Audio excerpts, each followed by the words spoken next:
तुर्कस्तान पाकिस्तान को मदद कर रहा है, बहुत से मुद्दे पे वो मदद कर रहे हैं। इस मुद्दे पर भारत में एक अलग ही प्रतिक्रिया है, तुर्कस्तान पे बैन लगाना चाहिए, ऐसा लोगों का कहना है। हमारे साथ लोग हैं, कुछ हम उनसे जानते हैं कि किस तरह से ये बैन की बात करते हैं, क्यों उनको लगता है कि तुर्कस्तान पे बैन होना चाहिए।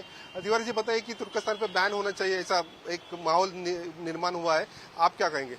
देखिए, ऐसा है कि पाकिस्तान में जो हमला हुआ, हमारे जवान शहीद हुए, उसमें ज्यादा 600 से 700 ड्रोन ये तुर्की के थे। तुर्की में अभी आपको याद होगा 2023 में बहुत बड़ा भूकंप आया था, भारत ने पैसे से लेकर हर चीज की मदद की थी। और आज कम से कम $200 मिलियन का बिजनेस आदान प्रदान हम लोग करते हैं। भारत के 200 मिलियन का वहां पे एफडीआई का इन्वेस्टमेंट है, और भिखारी पाकिस्तान $2-4 भी नहीं कर पाता है। और टर्की को समझाना पड़ेगा कि भारत की ताकत क्या है। तो मुझे ऐसा लगता है कि टर्की के साथ में कोई भी बिजनेस कोलैटरल हमें नहीं करना चाहिए। जो लोग घूमने जाते हैं, बिजनेस करने जाते हैं, सब बंद करके टर्की को भी हाथ में कटोरा थमाना पड़ेगा, उसकी औकात दिखानी पड़ेगी। विनोद जी, आप क्या बताएंगे, मतलब ये बैन होना चाहिए कि कुछ मुद्दे पे बैन होना चाहिए? जिस तरीके से घिनौना काम पाकिस्तान की ओर से, जिन अतर्कियों की ओर से जो पहलगाम के ऊपर किया गया, उसका मैं जाहिर पहले निषेध करता हूं। हमारे जो इंडिया के जो पर्यटक वहां पे गए थे, उनको एकदम निर्घुणता से उनकी हत्या की गई, उसकी मैं पहले निंदा करता हूं। और जो मृतक गए हैं उनको मैं श्रद्धांजलि समर्पित करता हूं। रही बात तुर्कस्तान की, तो तुर्कस्तान सभी देशों को भारत हमेशा मदद करता आया है और करता ही रहेगा, क्योंकि एक इंसानियत जो नाम चीज है वो भारत में है और कोई देश में बहुत कम दिखाई देती है। इसके बावजूद तुर्कस्तान की जो उत्पादन साधने हैं, ये है वो है, इनके ऊपर बैन लगाना ही चाहिए, क्योंकि तुर्कस्तान ने एक अतिरेकियों को मदद करने की कोशिश की है। मेरे ख्याल से इनके ऊपर बैन लगना ही चाहिए। मैं इनका भी जाहिर निषेध करता हूँ। जी, आप बताइए, क्या लगता है आपको, ये बैन की बात जो चल रही है वो सही है क्या? एकदम सही है। तुर्कस्तान ने जिस तरह पाकिस्तान को मदद किया है, तो वो तो है।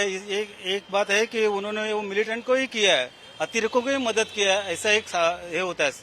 और तुर्कस्तान के साथ इंडिया ने कभी भी एक्चुअली व्यवहार नहीं करना चाहिए और उनको दूर ही रखना चाहिए। उनके हाथ में, जैसे तिवारी साहब ने बोला, कटोरा दिखना ही चाहिए। इंडिया ने एकदम स्ट्रिक्ट एक्शन तुर्कस्तान के साथ लेना चाहिए। और जो इंडिया ने जो उनके साथ पाकिस्तान को जो सबक सिखाया है, उसके लिए मैं पंतप्रधान नरेंद्र मोदी और अपना मिलिट्री का मैं ये करता हूँ। और तुर्कस्तान को यहाँ से एक भी व्यवहार होना नहीं चाहिए, ऐसा सबने मिलके करना चाहिए और निषेध करना चाहिए। अच्छा, आपको क्या लगता है, ये बैन का मुद्दा जो है सही है क्या? सही लगता है क्या आपको बैन? एकदम सही है। हमारी जो लड़ाई है वो दहशतवाद के खिलाफ है। जो दहशतवाद को सपोर्ट करेगा, चाहे वो पाकिस्तान हो, तुर्की हो या चाइना हो, इनके ऊपर सख्त से सख्त कार्रवाई करनी चाहिए। हमारी आबादी 140 करोड़ है। अगर ये डिसाइड किया ना, तो ये इनका कंगाल हो जाएंगे। तुर्किस्तान भी कंगाल हो जाएगा, पाकिस्तान तो ऑलरेडी कंगाल है ही। इसका सबक हम लोग चाइना को भी सिखा देंगे। इतनी पावर हमारे में है और हम लोग ये करके दिखा देंगे। आपको क्या लगता है, मतलब ये बैन होना चाहिए कि नहीं होना चाहिए? बैन तो 101% होना चाहिए, क्योंकि ये बहुत घिनौनी हरकत है। अगर जो देश को हम लोग प्यार से, मोहब्बत से मदद कर रहे हैं, आज वही देश अपने खिलाफ अपने हथियार भेज रहा है, तो ये बहुत ही गलत मैसेज जा रहा है। तो मेरे हिसाब से तुर्की, पाकिस्तान तो भिखारी है, उनके बारे में बात करना कुछ जायज़ है ही नहीं। लेकिन टर्की के ऊपर पूरा बैन लगाना चाहिए। हम लोग कोई भी यहाँ पे एज ए टूरिस्ट करके उनको भी लेना नहीं चाहिए और हमें भी जाना चाहिए उसके। और अब यहाँ की जो जड़ है, जब भी हम लोग ने देखा कल कि जम्मू में वापस थोड़ा सा ये अतिरेकी का ये हुआ है टेररिस्ट का, तो यहाँ के जो जड़ है, जो इंडिया के में भी जड़ है, अभी वो पूरी तरह से निकालनी चाहिए यार। उसके लिए मेरे को नरेंद्र मोदी से एक रिक्वेस्ट है कि एक समान नागरिक कायदा जो है वो लागू होना चाहिए। जो कि इनका पॉपुलेशन ऐसा बढ़ रहा है ना, कि इनके ऊपर कुछ तो भी कंट्रोल होना चाहिए। और अगर इनका पॉपुलेशन, अगर एक आदमी के पास 10-10, 25-25 घर में उसके बच्चे हैं, तो इनको सब फैसिलिटी जो दे रही है हमारी गवर्नमेंट, हमारी बीएमसी, हमारा स्टेट, वो सब बैन होनी चाहिए, उनको बंद कर देना चाहिए। और समान नागरिक कायदा जल्द से जल्द इम्प्लीमेंट होना चाहिए भारत में। तो ये आप क्या बताएंगे, मतलब बैन से क्या क्या परिणाम हो सकता है? दूसरी बात ये कि और भी दो लोग जो है पाकिस्तान को मदद कर रहे हैं, दूसरे देश भी मदद करते हैं, तो ये उनके बारे में क्या बताएंगे? देखिए, पहले तो समझना पड़ेगा कि हमारा देश 140 करोड़ का आबादी है, लगभग 60 इस्लामिक कंट्री है, उनका एक बिजनेस एक तरफ, भारत का बिजनेस एक तरफ। लड़ाई सिर्फ बॉर्डर पर नहीं लड़ी जाती है, लड़ाई हमको अंदरूनी भी लड़नी है। अगर हम ये 60 इस्लाम कंट्री में से ये 2 जन ने मस्ती की है, टर्की और ये चाइना वालों ने, बाकी किसी ने मस्ती नहीं की है। सबको समझ में आता है भारत की ताकत क्या है, भारत का आज झंडा पूरे दुनिया में फहरा रहा है। मेरा एक ही कहना मतलब आज देशवासियों, माननीय नरेंद्र मोदी जी जो आह्वान किया है, टेरर और टॉक एक साथ नहीं चलेगा। उसी युद्ध पे भी हमें तुर्किस्तान हो, चाइना हो या कोई भी देश हो, अगर हमारे खिलाफ वो साजिश रचते हैं तो ज्यादा कुछ नहीं करना है, उनके चीजों को बैन करना है, उस देश में नहीं जाना है, उनके हर बिजनेस कोलैटरल बंद करना है, कोई इन्वेस्टमेंट वहां पे नहीं देना है। टर्की को साले को समझ में आना चाहिए था, $200 मिलियन, $227 मिलियन का फॉरेन इन्वेस्टमेंट भारत ने उनको किया है। 2023 में इतना बड़ा भूकंप आया था, सबसे ज्यादा मदद करने वाला भारत था। और आपको मालूम है पाकिस्तान को आज आर्म्स अम्यूनिशन सप्लाई करने वाला सबसे बड़ी कंपनी, कंट्री कोई है तो टर्की है। तो आज हमारा सबसे बड़ा दुश्मन पाकिस्तान से बढ़कर टर्की है। मुझे ऐसा लगता है टर्की को बैन करना बहुत जरूरी हो चुका है। और कौन से देश को बैन करने की जरूरत? चाइना तो हाँ, ये दिख ही रहा है, चाइना पीछे जो मस्ती कर रहा है ना, चाइना को भी औकात दिखा। आज अगर हम चाइना प्रोडक्ट्स को बैन कर दें, चाइना से बिजनेस बंद कर दें, तो लगभग चाइना वापस कटोरा भीख मांगने लगेगा।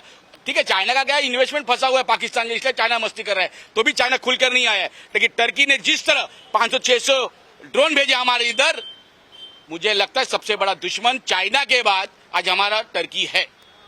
विनोद जी, आप बताएगी मतलब टर्की के साथ और भी कोई देश पे ऊपर बैन लगाना चाहिए क्या? क्या लगता है आपको?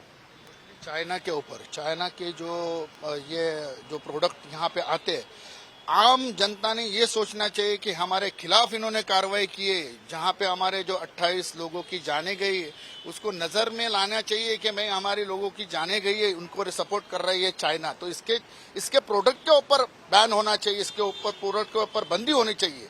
किसी ने खरीदनी नहीं चाहिए, खरीदनी नहीं करेंगे तो वो बेचेंगे किसको? तो ये सोच के आम जनता ने भी ये सोचना चाहिए। मैं अपील करता हूं कि आपके चैनल के माध्यम से कि इन्होंने इनके ऊपर बैन करनी चाहिए और इनको ये दिखाना चाहिए कि भारत की ताकत क्या है। थोड़ी जी आप बताएं कि आप किस तरह से ये बैन को इम्प्लीमेंट करेंगे, किस तरह से आप टर्की के जो प्रोडक्ट हैं जो यहाँ बिकते हैं वो ना लेंगे, किस तरह से मतलब ये कर सकते हैं आप? अभी हर एक पब्लिक ने सब समझना चाहिए और उनको बंद करना चाहिए, क्योंकि तुर्की अभी जैसा तिवारी साहब ने बोला, 1 नंबर वो दुश्मन है। अभी वो तो पाकिस्तान तो ठीक है, पाकिस्तान तो हमारा दुश्मन पहले से है, लेकिन अभी वो तुर्की जिसको हमने मदद किया फिर भी वो हमसे ये कर रहा है, उलझ रहा है। तो उनको तो दिखाना पड़ेगा, उनकी जगह दिखानी पड़ेगी, कैसे उनके हाथ में कटोरा आता है वो देखना पड़ेगा। और ये सब सिविलियन ने वो सब समझना चाहिए। और चाइना के प्रोडक्ट और तुर्की का व्यवहार, कमर्शियल व्यवहार सब बंद होना चाहिए, तभी उन लोग को मालूम पड़ेगा कि इंडिया का क्या, इंडिया से दुश्मनी लेके क्या होता है।